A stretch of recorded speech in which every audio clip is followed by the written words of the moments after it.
সোয়াদ ও সেনাবাহিনীর সমন্বয়ে শুরু হয় যৌথ অভিযান শুরুর পরপরই শোনা যায় মুহুর্মুহু গুলির শব্দ।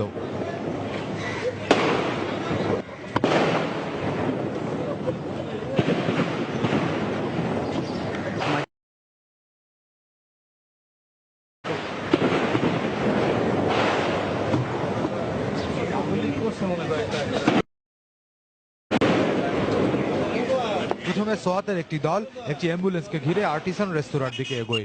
এরপর কয়েক দিক থেকে নিরাপত্তা বাহিনীর বাকি সদস্যরা অভিযান শুরু করে। এর ৪৫ মিনিট পর পরিস্থিতি নিয়ন্ত্রণে আসে বলে জানায় আইনশৃঙ্খলা রক্ষা বাহিনী। এ সময় ভেতরে ৫ জনের মরদেহ দেখতে পাওয়ার খবর দেয় আইনশৃঙ্খলা বাহিনী। এছাড়া উদ্ধার করা হয় বেশ কজনকে। উদ্ধারকৃতদের নেওয়া হয় বিভিন্ন হাসপাতালে। এর আগে শুক্রবার মধ্যরাত থেকে শুরু হয় অভিযানের প্রস্তুতি। শুক্রবার রাত 9:45টার দিকে গুলশানের ৭৯ নম্বর সড়কের আর্টিসান রেস্তোরাঁয় সশস্ত্র একটি দল হামলা চালায়। পরে রেস্টুরেন্টের ভেতরে দেশি বিদেশি নাগরিকদের জিম্মি করে। এরপর থেকে রেস্তোরাঁটির আশপাশের ৪ কিলোমিটার এলাকা ঘিরে রাখে আইনশৃঙ্খলা বাহিনী। তবে ওই রেস্তোরাঁয় হামলার কিছুক্ষণ পর পুলিশের একটি দল সন্ত্রাসীদের ধরতে এগিয়ে গেলে তাদের ছোড়া গুলি ও বোমার আঘাতে মারা যান 2 পুলিশ কর্মকর্তা। আহত হন অন্তত 40 জন। জঙ্গি হামলা চালিয়ে দেশি বিদেশি নাগরিকদের জিম্মি করার দায় স্বীকার করেছে মধ্যপ্রাচ্য ভিত্তিক আন্তর্জাতিক জঙ্গি সংগঠন আইএস। এরকম হামলা চালিয়ে নিরপরাধ মানুষকে জিম্মি করার ঘটনা দেশে এটিই প্রথম। খান মোহাম্মদ রুমেল, সময় সংবাদ, ঢাকা। দর্শক, ঘটনাস্থলে রয়েছেন আমাদের সহকর্মী রাশেদ লিমন। ঘটনার সবশেষ খবর জানতে এই মুহূর্তে চলে আছে তার কাছে। রাশেদ।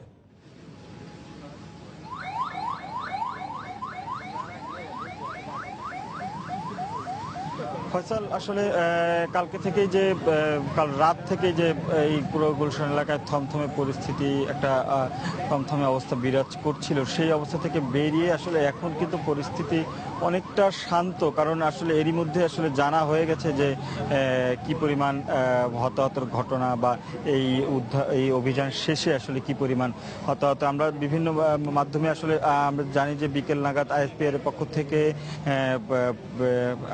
পক্ষ থেকে এই বিষয়ে আনুষ্ঠানিকভাবে ব্রিফিং করা হবে। তবে এরই মধ্যে আমরা যেটি জানতে পেরেছি যে 6 জন বন্দুকধারী সহ 6 জন বন্দুকধারী নিহত হয়েছে এবং এর মধ্যে আসলে একজনকে আমরা যেমনটি দেখেছিলাম সকালে ভোর 6টা নাগাদ দেখেছিলাম যে একজনকে আটক করা হয়েছে। তিনি আসলে সেই সন্ত্রাসী বা সেই বন্দুকধারীদের মধ্যে একজন।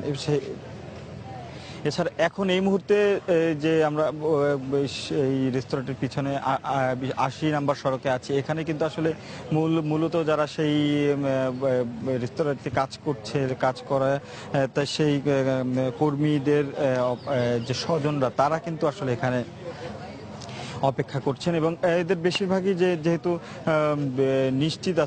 নিশ্চিতই আছেন যে তাদের যে স্বজন তারা বেঁচে আছে, যে কারণে আসলে তাদের মধ্যে আমরা সকালে যে তাদের মধ্যে যে উদ্বেগ উৎকণ্ঠা দেখেছিলাম সেই বিষয়টা অনেকটাই কমে এসেছে এবং সবাই কিছুক্ষণ আগেও আমরা যেমনটি দেখেছিলাম যে তারা এখানে এসে কান্নাকাটি করছিলেন, কিন্তু সেই সব বিষয়টি কমে গেছে। তবে তারপরও আসলে এই এত বড় একটি বিষয় ঘটনার পরে স্বাভাবিকভাবে স্বজনদের মধ্যে এক ধরনের উৎকণ্ঠা বিরাজ করে।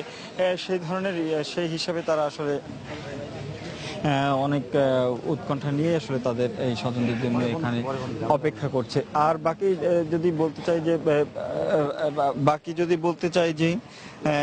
বলতে চাই যে এখানে আইনশৃঙ্খলা পরিস্থিতির যে অবস্থা রয়েছে, সেই অবস্থা দেখতে গেলে যে আমরা সকাল থেকে যেমনটি দেখছিলাম তার চেয়ে কিন্তু আসলে আইনশৃঙ্খলা এই পুরো পরিস্থিতি কিন্তু একটু সময় গড়িয়ে যাওয়ার, বেলা গড়িয়ে যাওয়ার সাথে সাথে একটু স্বাভাবিক হতে শুরু করেছে এবং আমরা দেখেছি যে বিভিন্নভাবে বেশ কয়েক দফায় যে যারা হতাহতরা আছে তাদের বেশ আগেই হাসপাতালে নিয়ে যাওয়া হয়েছে এবং একটি টিম এই পুরো এই ঘটনাস্থল পর্যবেক্ষণ করে তারা তাদের একটি নির্ধারিত সবকিছু তারা তৈরি করে রেখেছে এবং বিকেল নাগাদে আমরা আসলে আনুষ্ঠানিক ব্রিফিংয়ের মধ্যে সবকিছু জানতে পারবো, যে কারণে আসলে স্বাভাবিক পরিস্থিতি আস্তে আস্তে এখানের স্বাভাবিক হতে শুরু করেছে, যদিও এখনো পুরোপুরি স্বাভাবিক হতে হয়তো বা আরো সময় লাগবে। তো ফয়সাল, এই ছিল এখনকার মতো গুলশান থেকে আমার কাছে সবশেষ। দর্শক, গুলশানের জিম্মি সংকটের ঘটনার সবশেষ খবর জানাতে ঘটনাস্থল থেকে আমাদের সাথে সহযোগ দিয়েছিলেন সহকর্মী রাশেদ লিমন। সেখানে রয়েছেন আমাদের আরেক সহকর্মী ওমর ফারুক। আমরা এখন সবশেষ খবর জানতে চলে যাব কাছে। ওমর। মাথায় রয়েছে যে রাস্তাটিতে অবস্থিত সেই স্প্যানিশ রেস্টুরেন্টটি, যেখানে গত রাতে জিম্মি করার ঘটনা ঘটেছিল। এবং এখানে আপনারা এই মুহূর্তে দেখতেই পাচ্ছেন যে র্যাব, পুলিশ এবং সেনাবাহিনীর সদস্যরা, যারা সেনা কমান্ডো হিসেবে পরিচিত, তারা এখনো এখানে অবস্থান নিয়ে আছেন। এবং এখানে এখনো পর্যন্ত এই অভিযান পরিচালনা করার জন্য যত ধরনের সরঞ্জামাদি এনে রাখা হয়েছিল সেগুলো সবই এখানে এখনো পর্যন্ত আছে। এবং এখানে আমরা কিছুক্ষণ আগেই এখানে কিছুটা তৎপরতা দেখতে পাচ্ছি। বেশ কিছু অ্যাম্বুলেন্স এখানে প্রস্তুত রাখা আছে এবং আমরা ধারণা করছি যে কিছুক্ষণ আগেই এখানে কিছুটা তৎপরতা দেখতে পাচ্ছি। বেশ কিছু অ্যাম্বুলেন্স এখানে প্রস্তুত রাখা আছে এবং আমরা ধারণা করছি দেওয়া হবে। এর আগেও কিছু জীবিত যারা উদ্ধার করা হয়েছে তাদেরকে এখান থেকে নিয়ে যাওয়া হয়েছে এবং আরো হয়তো কাউকে এখান থেকে নিয়ে যাওয়া হবে। আপনারা জানেন যে সকাল 9টার ভেতরেই এই যে এখানে যে অভিযান পরিচালিত হচ্ছিল সেই অভিযানটি সমাপ্ত হয়ে যায় এবং অর্থাৎ যে অভিযানের যে করার ঘটনা ঘটিয়েছিল সেখানে তারা হানা দেন এবং সেখানে যারা জিম্মি ছিলেন এবং জীবিত ছিলেন তাদেরকে সেখান থেকে উদ্ধার করেন এবং যারা জঙ্গি বা সন্ত্রাসী এই কাণ্ড ঘটিয়েছিলেন তাদেরকে সেখানে পরাস্ত করেন। তবে এই সংখ্যাটা এখনো পর্যন্ত আমাদের কাছে পরিষ্কার নয়, কেননা এখনো পর্যন্ত কোনো কর্তৃপক্ষের তরফ থেকে এই বিষয়ে কোনো আনুষ্ঠানিক ব্রিফিং করা হয়নি। এবং এরই মধ্যে আন্তঃবাহিনী যোগাযোগ পরিদপ্তরের পক্ষ থেকে জানানো হয়েছে যে বেলা 12:30টার সময় আর্মি অফিসার নেটে সেখানে তারা ব্রিফ করবেন এবং আমরা গণমাধ্যম কর্মীরা আশা করছি যে সেই ব্রিফিং এ হয়তো এই সকল প্রশ্নের উত্তর পাওয়া যাবে যে এই রেস্টুরেন্টে যে জিম্মি দিয়েছিল সেই জঙ্গিরা সংখ্যায় কতজন ছিল এবং তারা সেই জঙ্গিদের কতজনকে তারা ধরতে পেরেছেন এবং অভিযান পরিচালনার সময় গোলাগুলিতে সেই জঙ্গিদের কতজন মারা গেছে। এর পাশাপাশি সেই রেস্টুরেন্টে যখন এই জিম্মি কাণ্ড সংঘটিত হয় তখন সেখানে কত গেস্ট ছিলেন এবং সেই গেস্টদের কতজন আসলে এই জিম্মি কাণ্ড সংঘটিত হয় তখন সেখানে। দর্শক, গুলশানে আর্টিসান রেস্তোরাঁয় জিম্মি সংকটের ঘটনা সবশেষ খবর জানাতে আমাদের সাথে সরাসরি যোগ দিয়েছিলেন সহকর্মী ওমর ফারুক। দেখছেন সময় সংবাদ। মানে চোখ খুলে পাখিটার মুখ আর বেশ ইন্টারনেট পুরো দিন সেই সুখ।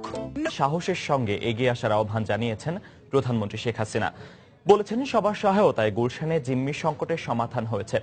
দ্রুত ব্যবস্থা নেওয়ার কারণে অল্প সময়ের মধ্যেই পরিস্থিতি নিয়ন্ত্রণে আনতে সক্ষম হয়েছে যৌথ বাহিনী। বঙ্গবন্ধু আন্তর্জাতিক সম্মেলন কেন্দ্রে ভিডিও কনফারেন্সের মাধ্যমে ঢাকা, চট্টগ্রাম ও জয়দেবপুর ময়মনসিংহ মহাসড়কের 4 লেনের উদ্বোধন শেষে বক্তব্য রাখেন প্রধানমন্ত্রী। আমরা 13 জনকে বাঁচাতে পেরেছি, বাকি কয়েকজন হয়তো বাঁচাতে পারিনি। কয়েকজন আহত অবস্থায় সিএমএইচে চিকিৎসাধীন আছে। আর যারা এই সন্ত্রাসী তাদের 6 জনই ওখানে অন দ্য স্পট মৃত্যুবরণ করে, তাদেরকে হত্যা করা হয়, তারা সেখানেই মারা যায়। একজন ধরা পড়েছে। কাজে যারা ওখানে ছিল সন্ত্রাসী প্রায় সবগুলি প্রায় সেখানে মারা যায়। এটা অত্যন্ত ঘৃণিত কাজ করেছে যারা এইভাবে জঙ্গি হয়ে ঢুকলো, সন্ত্রাসী হয়ে ঢুকলো এবং যারা এইভাবে মানুষকে হত্যা করলো, তারা নিজেরাও বাঁচতে পারলো না। আমি জানি না, রমজান মাসে একজন মুসলমান যখন নামাজ পড়বে, এশার আজান হয়েছে, সে যাবে নামাজ পড়তে, সে আজান উপেক্ষা করে এরা গেল মানুষ খুন করতে। তাহলে কেমন মুসলমান তারা? এবং যেভাবে তারা হত্যাগুলি করেছে সেগুলি দেখা যায় না। যেমন একটা জিঘাংসা, প্রতিহিংসা যে চরিতার্থ করছে, একটা মানুষের উপর এইভাবে কিভাবে আক্রমণ করে। আমরা এদেরকে দমন করতে পেরেছি, এদেরকে খতম করতে পেরেছি, সেজন্য আল্লাহ রাব্বুল আলামিনের কাছে শুকর করি। আর যারা এই অপারেশনের সঙ্গে সম্পৃক্ত সকলকে আমি ধন্যবাদ জানাই। আর সময় সংবাদে আরো থাকছে, চট্টগ্রামে সেমাই, চিনি এবং নুডলসের বিনিময়ে আঙুলের ছাপ ও পরিচয়পত্রের নম্বর নিচ্ছে একটি চক্র, ব্যবহার করছে মোবাইল অপারেটর কোম্পানির নাম, গ্রেফতার 2।